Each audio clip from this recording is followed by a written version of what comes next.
के नाईक आणि मी आज तुमच्यासमोर कणा ही कविता सादर करत आहे.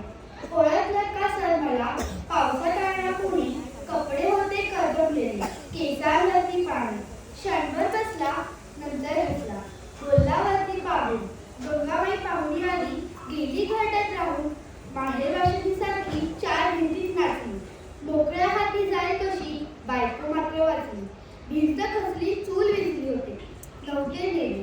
प्रसाद म्हणून पापड्यांवरती पाणी थोडे ठेवले, कारभांडीला घेऊन सांगे सर आता लढतो आहे, पडकी भिंत पाडतो आहे, चिखलगार काढतो आहे, खिशाकडे हात जातात हसत हसत उठला, पैसे नको सर जरा एकटेपणा वाटला, मोडून पडला